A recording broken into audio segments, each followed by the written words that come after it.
Well, good evening. We'll get things kind of moving here. Oh, that was fun. We'll be continuing from last month. How we got the Bible. This was supposed to be a couple weeks ago, and then we were down in Austin. So as we did on the first week last month, we looked at the Old Testament canon. This evening we're going to look at the New Testament canon. And then from there we'll start moving into part 3, which is transmission, which is a fancy way of talking about how we get from the original autographs down the line to us. And then we'll talk about translation. So anyway, to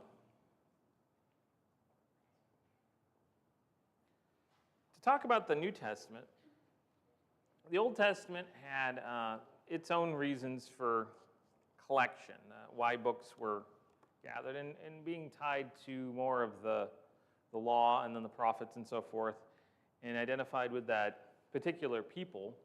They took more specific care and had their process for following it. In the early church, the reason to have inspired writings was useful as well. Things were circulated, things were moved around, and we got, I think, four different reasons. The books were prophetic. They gave information. Now, when I say prophetic, most of the time people, when they hear prophecy, they think of foretelling the future, but that's actually a subset. What is prophecy ultimately? I mean, what is it? Speaking the word. Okay. Relating the information that God wants you to hear. The Greek term is prophetes, which means a herald, one who speaks for another. And so in this case, when we said the books were prophetic, when I say, oh, of course, they're religious texts, it's more about okay, pick a color. Yeah. Necessary information. I'll say necessary info.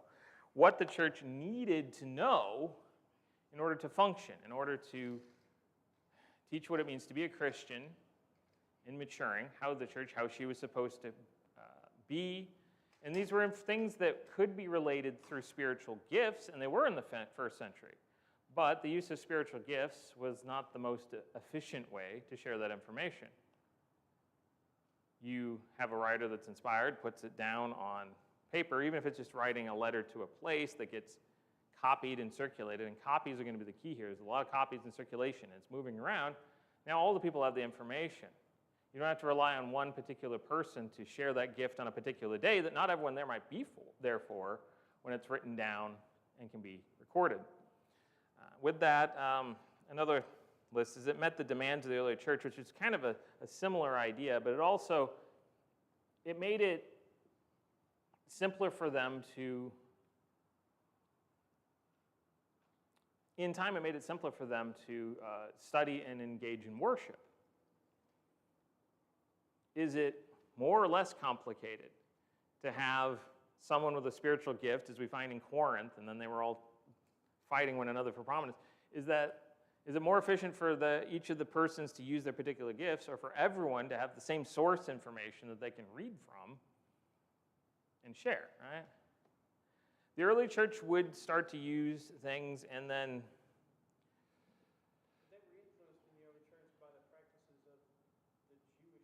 they did. Read from the law, they would read from the scriptures, they would stand up and read from the scrolls. And so that practice carried over into the church, as far as similar, just kind of like this is what we're used to, this is what we do. To a certain degree, they would follow kind of the synagogue model. And all synagogue means is a gathering anyway. James, actually, when he refers to the church, he uses the word synagoge. It's the gathering. However, the early church had a mix of that Jewish influence and the Gentile influence in the way the Greeks would approach things. And in time, they kind of melded them. They would create a form of a liturgy, which the Catholics in time would then turn into a rote practice, which wasn't correct. But to make things simple, what they would do a lot of times this particular week, they would have a section of scripture that they were going to highlight that everyone knew about. and then they'd sing a particular song or they'd share a particular thing, so they'd all be kind of on the same page. Now again, they didn't have printing presses. So whereas their copyists were pretty good and they could get things out pretty fast, it still took a little bit of time to give it to everyone. And not everyone could read and write, but there were enough people involved that having them in a written form made it better. So it made, I'm going to put efficient, than relying on individuals with gifts. Not that the gifts were to be despised or were unuseful, but they were a temporary measure until something more permanent came along. And say that person with the gift is ill, or they need to go to a different place to teach. You rely on a different gift. It met their demands, and it meets our demands. When you think in terms of it met the demands of the early church, it meets the demands of the modern, postmodern church. Heretical and missionary stimuli is a fancy way of saying confronting falsehood. Many of the letters, especially, are written to deal with false teaching. Paul hears a report about a particular place, there's a problem, or something's going on there, or they're being taught or heard something such and such, or a warning of things to come. A lot of early church writings after the New Testament, which aren't going to be inspired, will have the same factor, but especially dealing with those that were teaching wrong and then giving something on the flip side of that missionary system, like giving something for people who are going out to share the message, something to share with people without having, it just made it easier again. It's written. It doesn't need, it can be repeated again and again and again and again. The fact that I'm having to explain why they've gathered, this is pretty fundamental, but there are people out there who, well, why would they even bother, you know? If they had the power of the Holy Spirit, just do what they will. God always intended it to be written down. Persecution in politics is another thing that's on the list, and that's one way of saying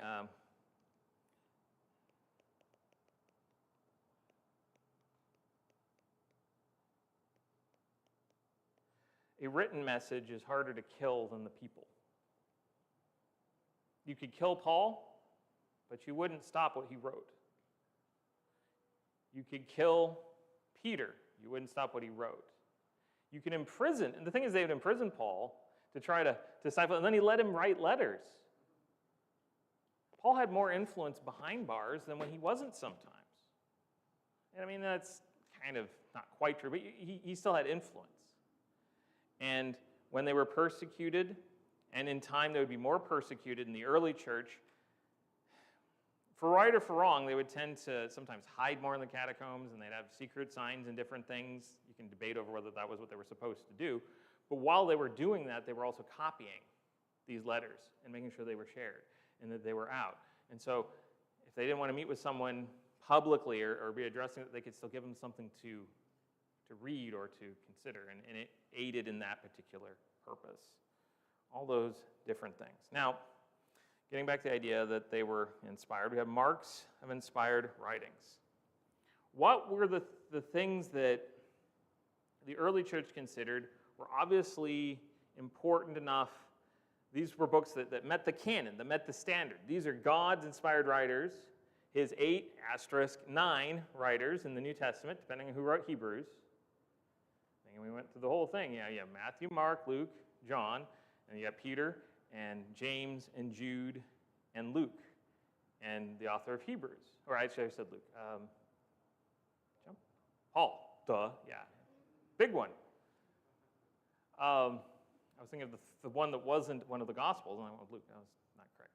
Anyway, so what met the standards? Because there's other writings. There are other letters, even of these men, that are alluded to that didn't meet this standard. And these were ones that were worthy of reading in the assembly. Now again, this, in and of itself, authoritative writings were to be read in churches. These were the things they considered to be something that would be read publicly, that everyone should listen to. When a letter arrived from Paul, and it had a certain characteristic, because it was addressed in a certain way, and they read it, there was something about it, they understood, okay, this is a message that needs to be shared with everyone, and it was not just that congregation, it would be circulated.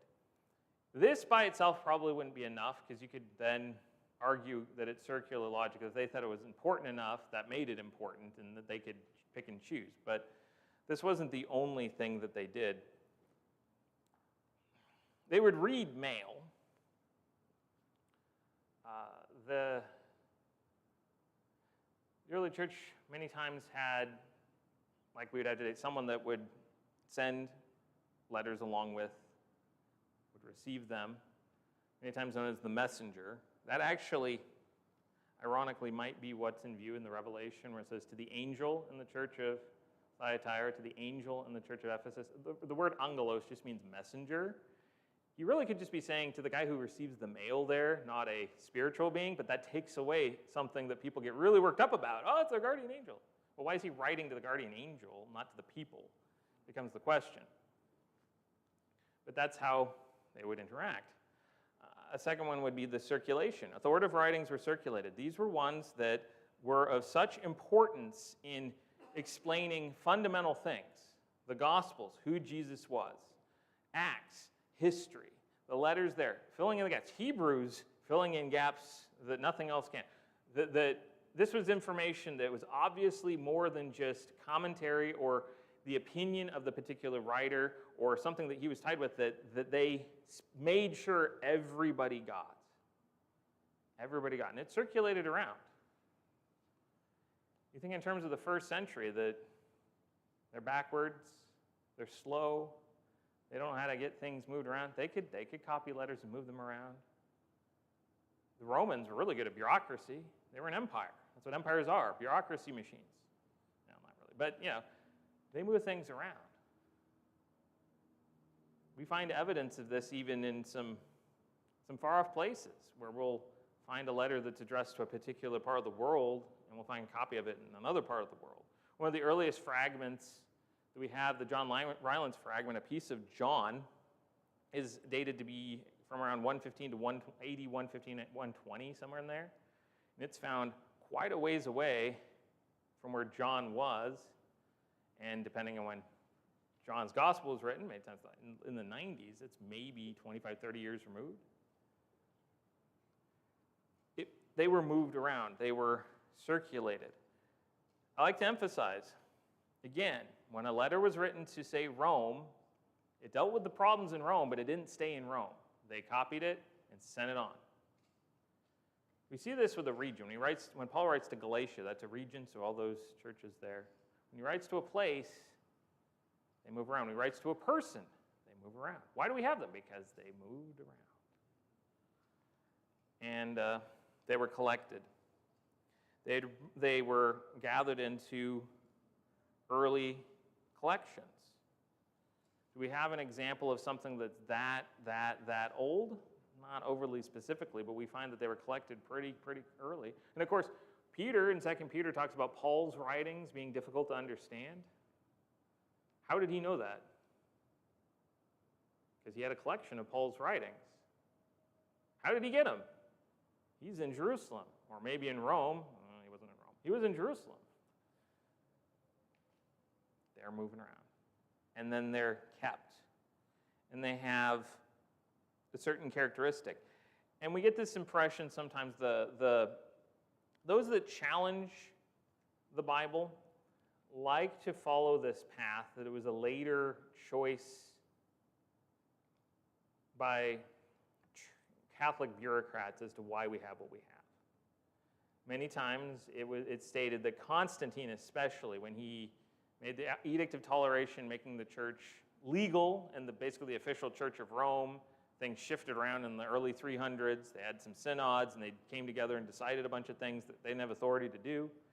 There's an allegation that's when they decided these things, but that's not the case. They knew that these things had import well before then. Well before then.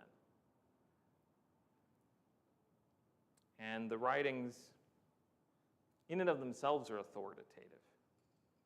There's a tone to these writings where it's, do this, I command this, such and such. Grover? The early Christian writers, the individuals would write letters to each other. Mm-hmm. And they would quote the New Testament so extensively that you could recreate all the New Testament minus a few verses. Yep. They knew what was real. Yep. Yeah, the early church fathers contains the bulk of the New Testament just in quotation. But then people wonder, well, how quickly was this going on? Well, I want to give you a thought from 1 Timothy 5. And it's a fragment of 1 Timothy 5:18, but it's when Paul states, he quotes a couple things, but in the second quotation in his list, he says, the laborer is worthy of his wages, and he is tying this to the term graphe, writings or scripture, authoritative writings. He first quotes from the Old Testament, and then he quotes, the laborer is worthy of his wages. It's like, okay. And there's a lot of people that are curious as to, that isn't really referencing anything too specific. The other one we can find, it's in Deuteronomy, I think, or in Leviticus, one of those references. But what is he referencing with this second quotation, the laborer is worthy of his wages, except for in Luke 10, someone in the midst of his discourse stated the very thing, the laborer is worthy of his wages. Who is speaking in Luke 10, verse 7? It's Jesus. Oh yeah, that makes sense. That Paul would quote Jesus as an authoritative source, right? But how did he know to quote this? Oh, it was from the sayings of Jesus that were going around. No. He's quoting from a source that he knows. And that source is most likely Luke, that he had traveling with him and was compiling, compiles the best way. He's inspired in authoring the Gospel of Luke, very likely here, and it's relatively late in Paul's ministry and possibly his life when he's writing this letter, he quotes Luke, which means he was already familiar with that work. And he quotes it to Timothy, not out of the blue, but it's something that Timothy would be familiar with. Why? Because Timothy has it in Ephesus. So they already had these things. And we kind of go, because to us it's like, of course they did. But the thing is, hostile sources try to pick at everything. They really want to tear a lot of these things down. It's hard for us to imagine the pieces of Scripture and separate writings being passed around individually. Because if we have it compiled into one nice tight book, and we can flip from one page to the next, and here's all of it together as one source. Yeah, well, that was the dream for them, to create a codex of all of it, and they were able to do it. But at the beginning, you only had pieces. But as Paul says in 1 Corinthians 13, we know in part and we prophesy in part. We have a piece of it. Once it's complete, we're not going to need these gifts anymore. Now, we're going to move to the scary chart again. And I don't know if I need to bring up the other one to explain it again. Basically, you have it is being cut off up there. Okay, well, it's because I moved that's okay. I just moved it's probably too big for that particular window. I tried to fit, because this one has a few more in it, and I tried to fit it, but it's just not quite enough for the browser.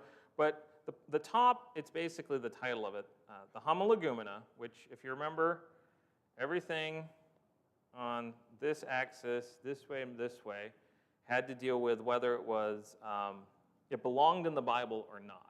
Okay? Everything on the left belongs. Everything on the right does not. And in this direction, the things in the top section weren't challenged, or in the case of the top corner here, were accepted at first and then seen that they didn't belong, and everything below either didn't belong wholesale or was challenged because they were being extra careful. Okay? If you remember this from last month, really the most important two are this corner and this corner. Okay? Because if we think in terms of all other New Testament books, aside from Hebrews, James, 2 Peter, 2 John, 3 John, Jude, and Revelation, that's 20 of them. I have quick math here, yeah. 20 of them. There are 7 that were challenged for particular reasons. At first, again, because they were being extra careful. But it didn't take very long before they were accepted and shown. They were measuring them, and okay, it measures up. And the reasons are pretty logical. First, Hebrews was challenged because this word here, it was anonymous.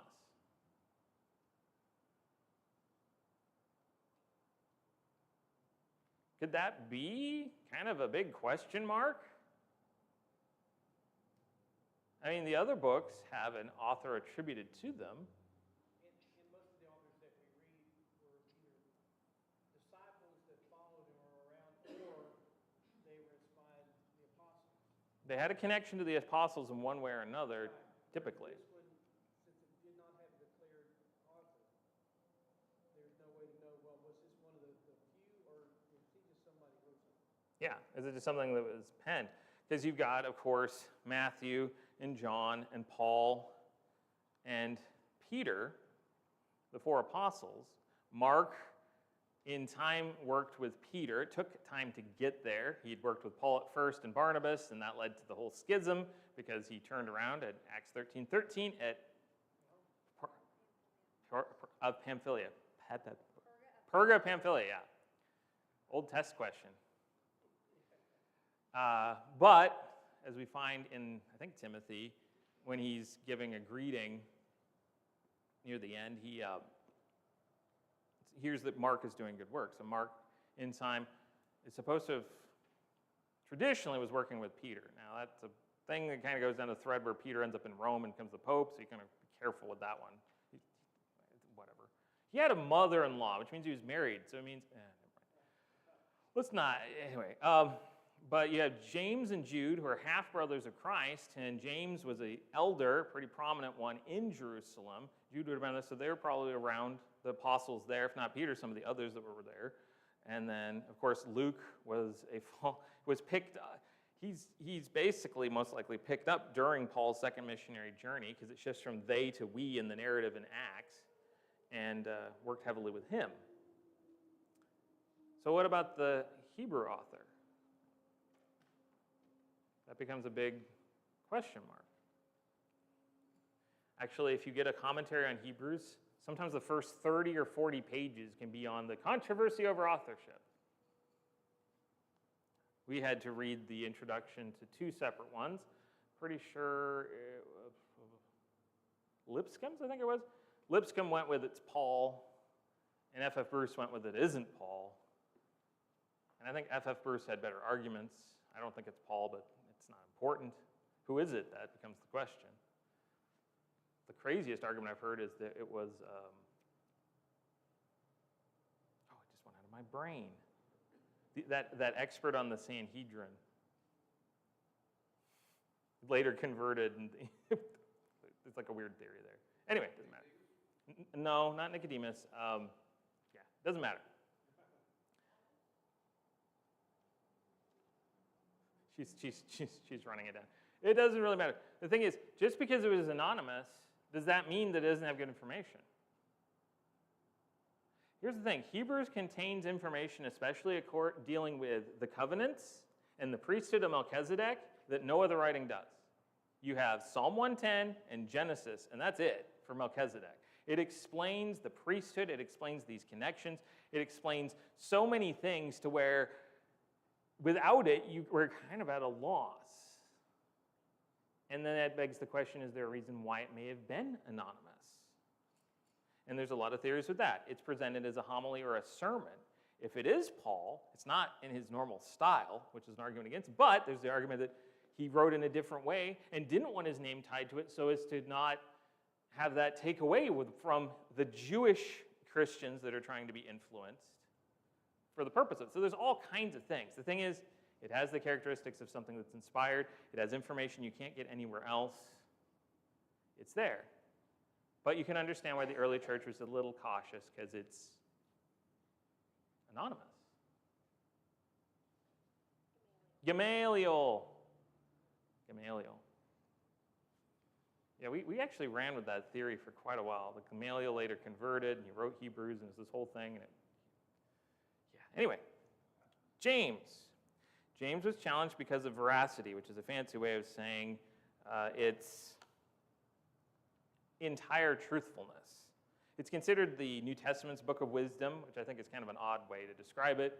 A lot of people see it being as a disjointed letter, and it really isn't. It follows a flow pretty well if you pay attention to it. We just like to quote it in little chunks, but they don't like certain elements of it, and famously, certain false teachers don't like it because they don't like what James has to say about faith and works. They think it's contradictory toward Romans. This wasn't really the case in the early church, but it would later become an issue. But it contains some phrasing and some things that people were kind of like, ah. But again, that was dealt with. It wasn't that big of a deal because they came to understand what James was saying. The thing to understand with writers is sometimes they'll use language in their own particular way. And that's what's important with James and with any New Testament writer. Don't compare his use of faith, per se, with Paul's or such. Make sense? And again, it wasn't very long. James also might have been one of the first written. There's an argument between it and Mark. And that seemed to work against it in a weird way, that it would be so old in line. I don't see why, but it's written to the diaspora. Well, so is Peter. 2 Peter, 2 John, and 3 John can all kind of go into the same boat.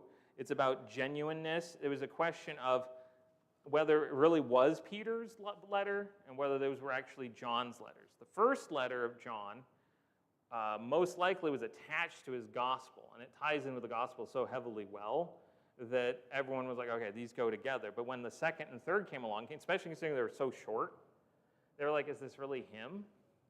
There isn't that much text there necessarily to prove too much, but it does follow his tone, and it does fit with the flow of the rest of the epistles. We saw that when we saw the epistles of John. So they fit pretty well. But at first they were like, are we sure? And then in time, yeah. 2 Peter is the one where they accuse it of not being Petrine, I guess would be the word.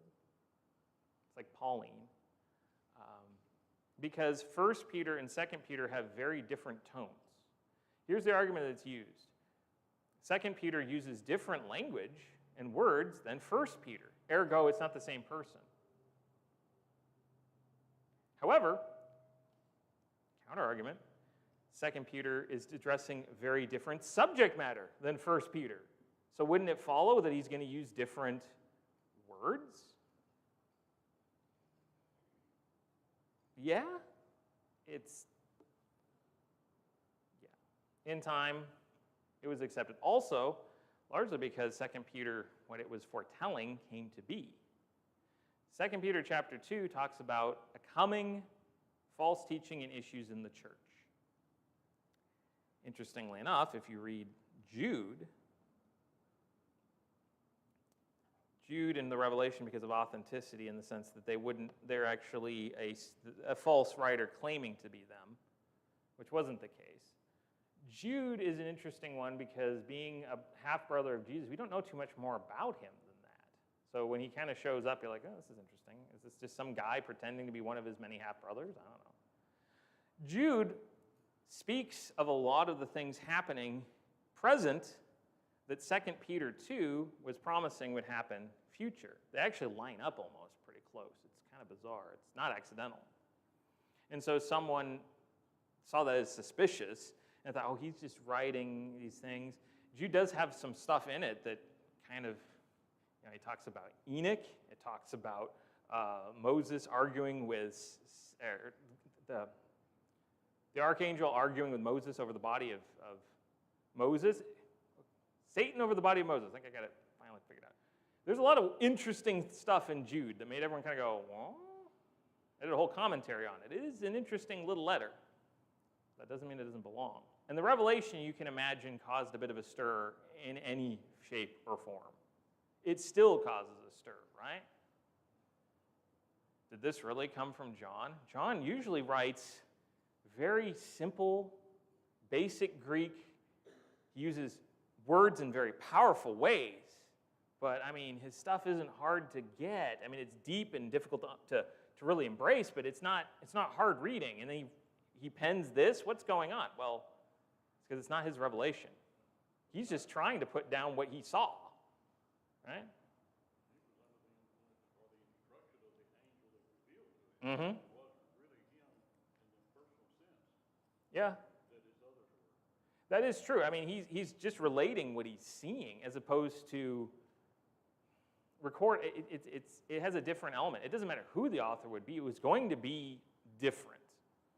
and it's written in the apocalyptic style, which was the style of the time that there are many other false books written in that tried to copy his style later on because it was so different.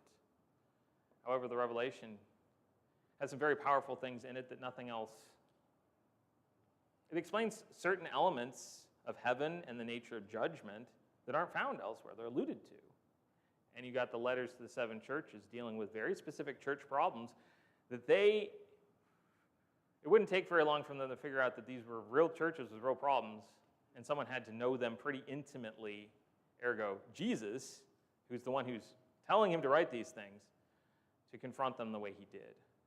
As an aside, those 7 churches of Asia contain possibly all church problems and issues in a way, in a form, to a degree. I mean, not all, but you can learn a lot from them up and down.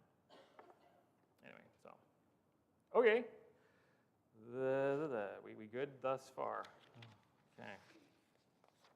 So now we've got the Apocrypha of the New Testament. And it's kind of an odd term for that. That would be the ones up here, the ones that were accepted by a few at first, but they, in time, didn't belong. And when we hear Apocrypha, that term's typically used for those middle books that don't belong from the Old Testament, but technically it just means those that were accepted by few but needed to be rejected. And there were some in the New Testament, and these would typically be letters or things that would get into collections as they're going on, and they usually were found in the back, which suggests that many times the people who collected them didn't even necessarily consider them to be inspired. They just liked them. Like they would be setting up their New Testament or gathering, and then they'd stick this kind of in the back as an appendix of, I want to hold on to this for personal use. They typically are in the back. The Epistle of Pseudo-Barnabas, and it's called that because it was originally attributed to Barnabas, but we know it wasn't him, and they knew it wasn't him at the time, so who's Pseudo-Barnabas? Someone who's not Barnabas, but it claims to be him.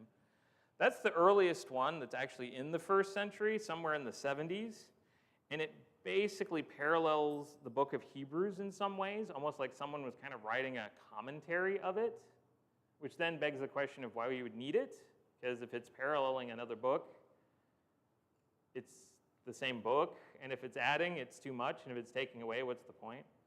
It might have been, it suggested, an attempt by someone somewhere to try to explain the book in a teaching sense, and it just kind of got into a couple places.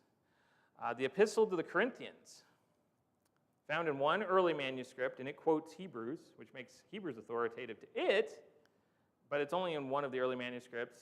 It's supposed to be from the late 96.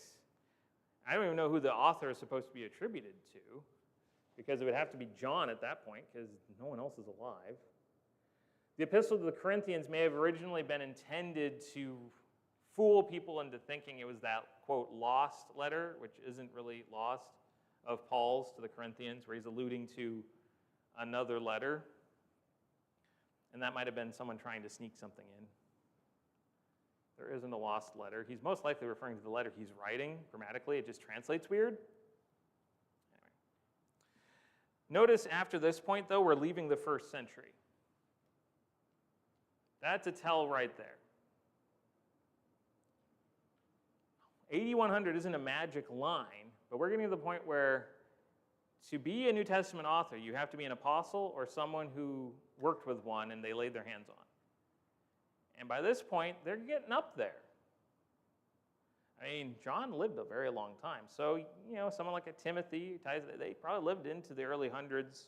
So it's possible, but we're finding the close of everything, it fits pretty neatly into that 1st century, and more specifically into like the last 50 years of that 1st century, between 80, maybe 45 to 95, or 50 to 100. It's a pretty narrow period of time. When we had the Old Testament, it was covering from Moses in 1500 BC up to about 400 BC. That's 1,100 years. Yeah. This is like 50. For 27 writings. So the ancient homily, which is, I don't even know where that title comes from, old sermon, that's what a homily is. The old sermon of whose? It's anonymous. It's found at the end of one manuscript. The letter, and one that's popular among some, the Shepherd of Hermas, who would be an elder. Most popular of the old non-canonical books. So it's collected in some of the collections there, but it's of a devotional nature. And it may have very well done that. An elder in the early church that was writing some things in a devotional way to help people study. People liked what he had. And since, again, paper is expensive and it's difficult, they were just collecting it in there to hold on to it, but they never really considered it to be Bible. Oh, sorry. Then you've got the Didache.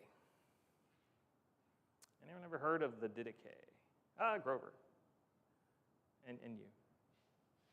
I don't have a copy of the Didache. I need to get a Loeb Library copy of it. It literally means the teaching, didactic. That's that term, didactic. It was a collection from turn of the 2nd century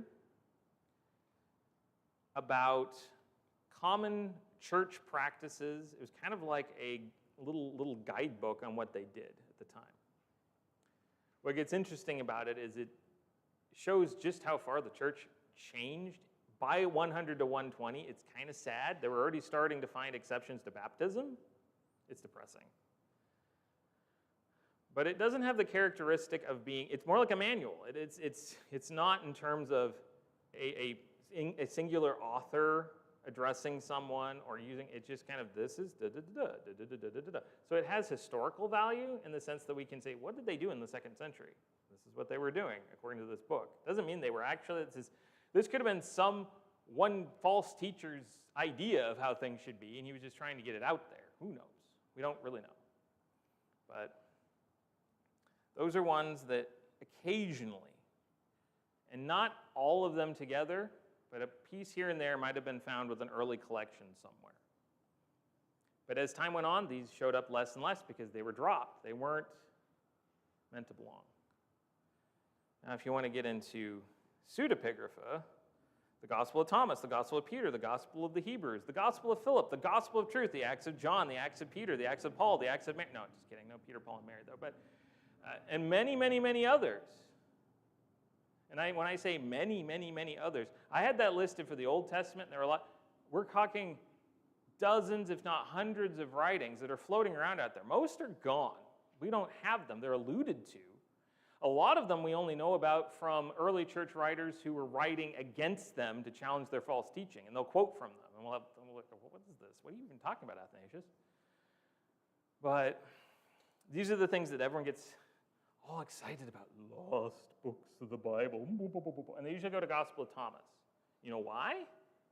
It just happens to be the one we have the best existing surviving copies of. Anyone here ever looked at the Gospel of Thomas? It is crazy. One characteristic, and I mentioned this before probably, I don't know, personally or privately, one characteristic of a lot of the false gospels is they like to describe more about Jesus' childhood. How much do we know about his childhood from the 4 Gospels? He was born, and then the event in Luke. Why do you think that is? But why not? Aren't you curious? I mean, imagine, and I've heard this before, imagine being James or Jude or any of his brothers dealing with their perfect older brother who never gets into trouble. I mean, how terrible would that be? That'd just be so rough. And then with Jesus again being perfect. Well, yeah. Mother treats him special. Well, yeah. You do. But here's the thing. That interpersonal drama would be fascinating to the human that wants the drama, but there's no teaching value there. See, my answer is always, if God wanted us to know, he would have told us. Well, and another characteristic, and it goes with this, when they talk about his childhood, like Gospel of Thomas, for instance, he is using power. He is using miracles. It's like he needs to prove himself as a child. And usually he's doing things like cursing other children because they made fun of him. He's using them in a self-serving way, which a miracle is never done. But here's the thing. Is there evidence of him performing a miracle before his baptism? I mean, there's debate over the miracle at Cana with turning the water into wine, and I'm sorry, wine. It was wine, and that whole interaction. But that again still fits the timeline of his baptism because John doesn't focus on that particular detail. What seems to fit is that he just lived his life sinless, but he lived his life respectful of his parents, doing his thing. He was an apprentice to his dad because that would have been the right thing to do. He would have been probably a decent carpenter, learned well enough to get his trade because that's what you did. He reaches 30, that age of majority where he would be considered an adult by their culture, goes to the synagogue, says, "This is fulfilled in your hearing." They try to push him off a mountain. The prophets without honor in his hometown.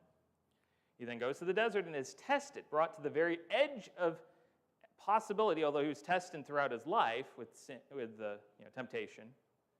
Then he's baptized. The Spirit descends, and that at point is when the ministry starts, and that's when the miracles begin. You're wondering if I'm wrong. Well, even There'd be no purpose of the miracles. because there's nothing to teach.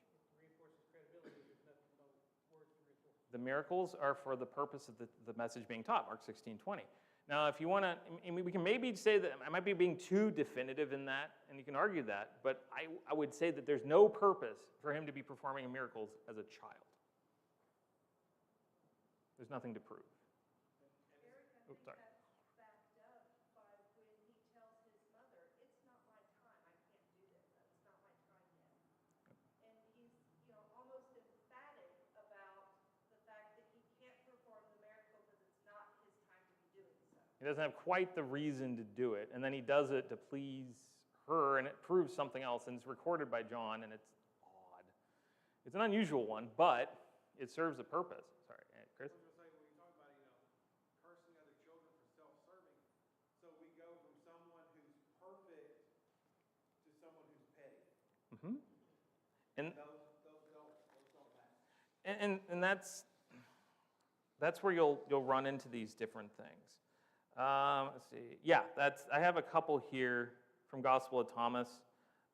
There's an account of Jesus making sparrows out of clay as a young boy, and then they fly. He curses another child and causes him to wither up. And he gives an account of Jesus cursing another child and causing him to fall dead on the spot. Those are all in the Gospel of Thomas. It doesn't fit. You can see it's the wrong length, it's the wrong shape. You put it up against the standard, it doesn't fit. Why include that? Gospel of Thomas is also a vehicle in other ways to promote Gnosticism and a lot of the false teaching that was being pushed around the time of its publication. False knowledge, all those hidden mysteries. Guess what? Nothing new under the sun. Islam is Gnosticism by that definition. Mormonism is Gnosticism. It's just hidden secret knowledge that the new prophet has. It's just modern Gnosticism. And you have to find something as a vehicle to drive it through. In the second and then into the third centuries, that was, we found this gospel written by Thomas. We found this gospel written by Peter. We found this gospel written by Philip. They didn't write them. Against pseudepigrapha, false author.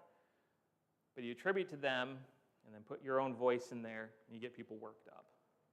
Therein lies the danger of even having those things in the back of your book. I'll read these later just for curiosity or something.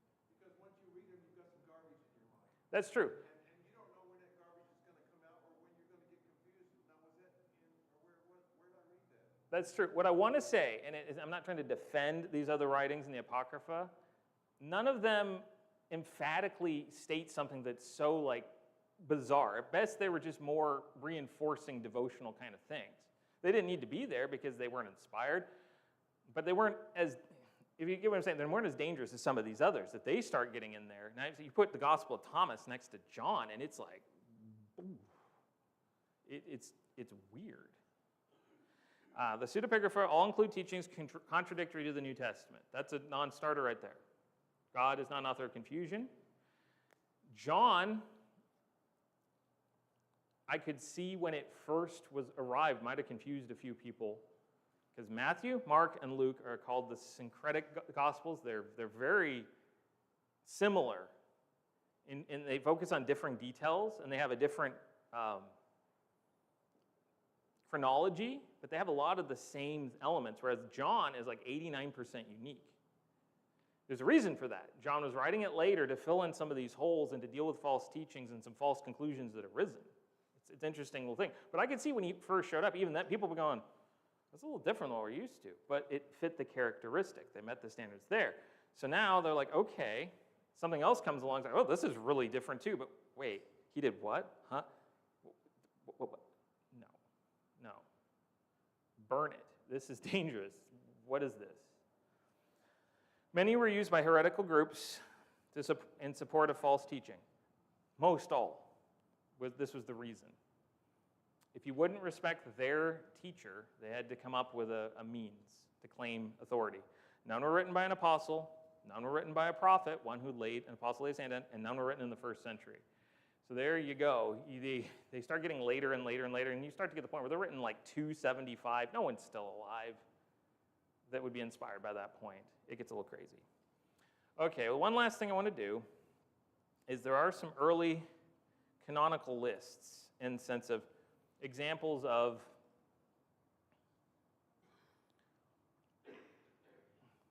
the books that we have today being gathered and being the ones they're focused on. There's one called the Old Syriac in the Syriac language in the late 2nd century, so 180, 190, and it has all the New Testament books, but 2 Peter, 2 John, 3 John, Jude, and Revelation. So up until 1 Peter, basically. And again, it was some of those same books, but they were still some places were still a little leery for whatever reasons. The Old Latin, which is an early Latin translation of the Bible, which is curious because that took some time. We'll get to that. Before 8200, and it has all but Hebrews, James, and 1st and 2nd Peter. The Moratorian Canon is named for one that was found, and it has all but Hebrews, James, 1st and 2nd Peter as well, and it's dated to AD 170. By that point, we've got 23 of the 27 books already lined up, and they're getting there. And then we have this reference. This will be the last one we look at.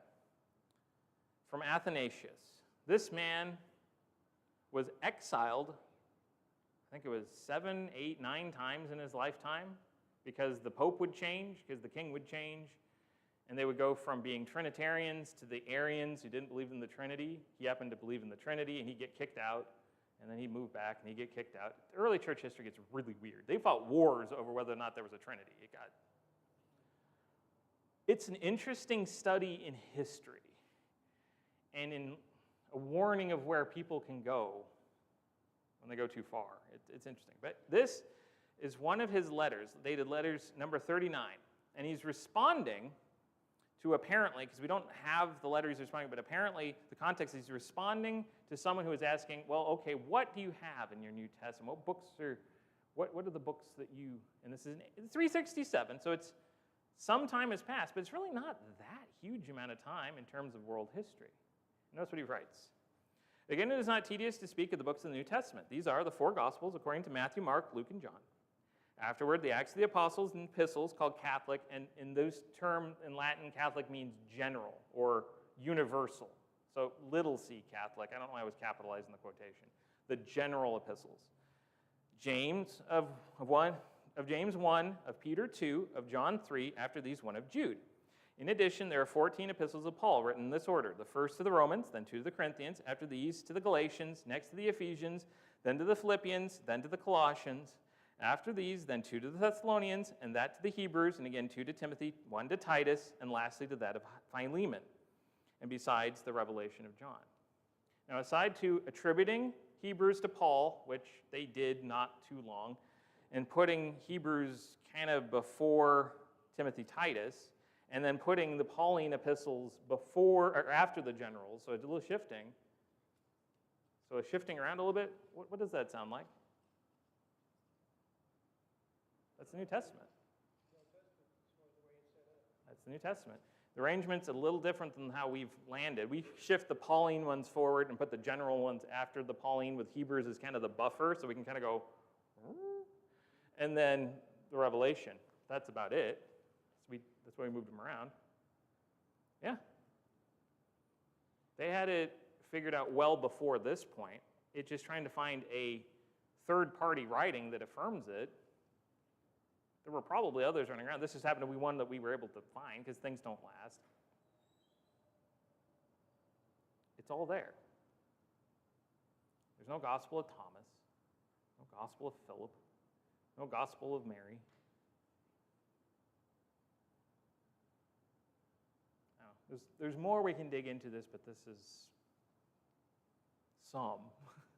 Any thoughts? Everyone with me or thoroughly confused? Okay. That will wrap the canonization part. Next we'll move into transmission, and that's going to deal with how we get from autographs, that's the technical term for the original papers, down the line. How are they copied? How are they preserved? How are they kept? We're going to see two threads.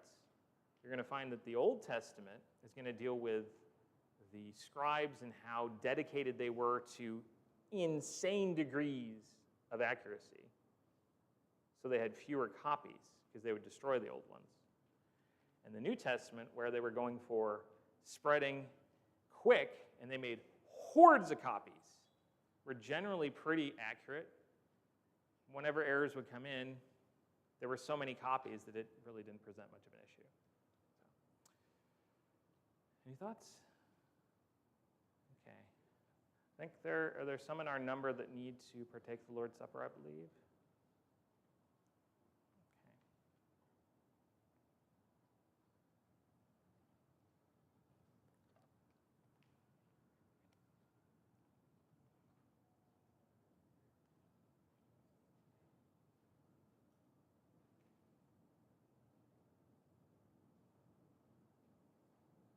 Not sure what he's planning back there. I think he's going to actually bring it to them instead of making them go out. Okay, that makes sense.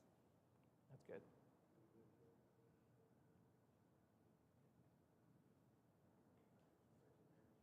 Yeah.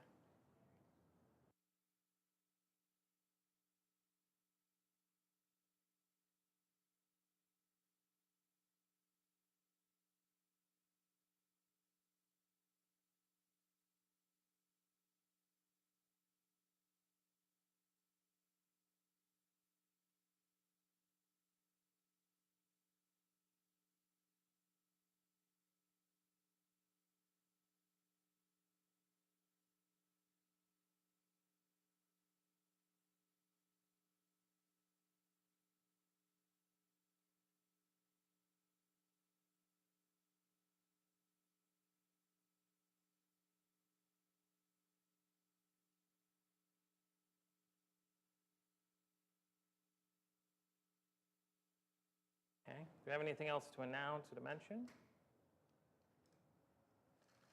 On our way here, we had to take the rental car back and run some stuff out to alleys, and coming back from China Spring, there were two big fire engines.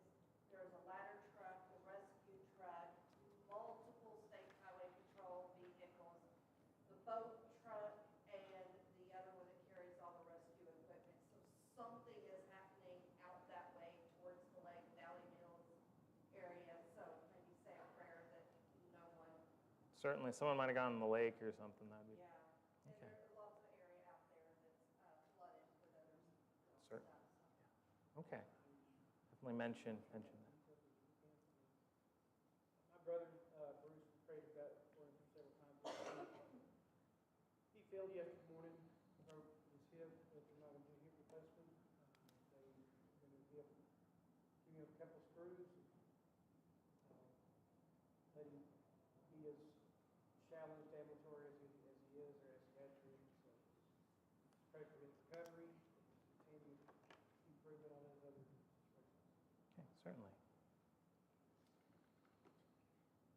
One of my old bosses from the class, I got their call today, Stanley Lott died. Passed away. Any more details other than that?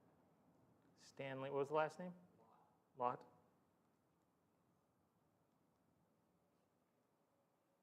Okay. One other thing, Ray and I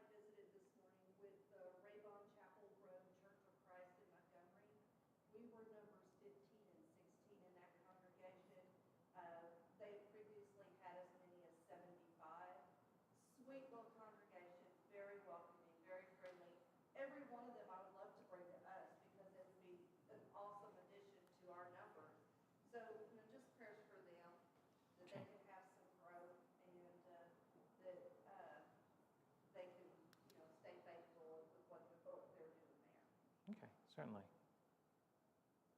Anyone else? Okay. How about just go with me in prayer and we'll close this evening. Father, we come before you this evening, thanking you for this opportunity to gather, to reflect on your hand in bringing about your word and to learn more about that, not just to have facts and thoughts in our brain, but to edify ourselves that what we have is from you and to show others that the Bible is not just a book, but is authoritative and has value for life and for those that would challenge it. Lord, we just have those that are mentioned this evening with the event out. We don't know the details, but something going on out toward Valley Mills and China Springs. And we just pray that if there was some kind of an accident or something involving the water there, that there wasn't any loss of life, or if someone is trapped, that they can be rescued, but that you be with the responders, keep them safe with whatever situation is happening there. We ask you to be with Eric's brother Bruce with this broken hip, that he can recover and get back to his full strength and to deal with the other challenges that he has in his life, but that he can be encouraged and that Eric can shine a light to him. We ask you to be with the Lott family, Brady's old boss Stanley, with his passing, that they be comforted and that your hand can be with them in your own special way. And with the congregation down in Montgomery at Rayburn Chapel, Church of Christ, with their diminishing numbers, that they cannot be discouraged by that, but instead be emboldened and have your zeal, and that they can have some growth once again in that community and be a light to shine there, just as we here in Waco and all of your servants, that we can have a heart that seeks to serve. And we know that free will lies with man, but that we share the message and we not be dissuaded by a world that can be difficult and can be dark, that we stand firm and reflect your light no matter what, and that we encourage and stand one with another, and if we can help our brethren there in any way, help us to do so. We again thank you for life as we leave this place, go into our lives this week. Help us to recall who we are, who we represent, how we stand, and that each step matters. We thank you for your Son, and it's in his name we pray. Amen.